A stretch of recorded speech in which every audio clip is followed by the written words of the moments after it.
Opposition और हुकूमत में कांटे का टाकरा, हरीफों के दरमियान सिर्फ 3 वोटों का फासला, नंबर गेम में जबरदस्त तब्दीली। पंजाब असेंबली में नंबर गेम में ड्रामाई तब्दीली आ गई। 5 अरकान की हल्फ बर्दारी के बाद अपोजिशन और हुकूमत में फासला सिर्फ 3 अरकान का रह गया। हमजा सरकार को 176 अरकान की हिमायत हासिल। तहरीके इंसाफ और काफ लीग इत्तेहाद की तादाद 173 हो गई। दोनों जानिब से ज़िमनी इलेक्शन के नताइज पर नजरें गाड़ ली गयी। पंजाब असेंबली में कांटे का टाकरा, अपोजिशन को मिली नई कमक ने हमजा सरकार को बैकफुट पर धकेल दिया।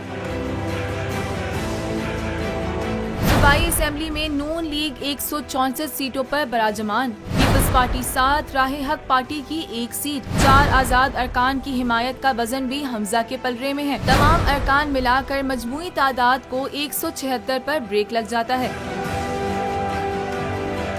5 नए अरकान की हल्फ बर्दारी के बाद तहरीके इंसाफ की सीटें 163 हो गयी। काफ लीग के 10 अरकान मिलाकर मजमूई तादाद 173 तक पहुँच गयी। नून लीग के फैसल नियाजी मुस्ताफी हो चुके। चौधरी निसार हल्फ बर्दारी के बावजूद मामलात से लाताल्लुक हैं। क्या हमजा शहबाज कुर्सी पर बराजमान रहेंगे या फिर शेरवानी परवेज इलाही के हिस्से में आएगी? दोनों जानिब से ज़िमनी इलेक्शन से उम्मीदें वाबस्ता कर ली गयी।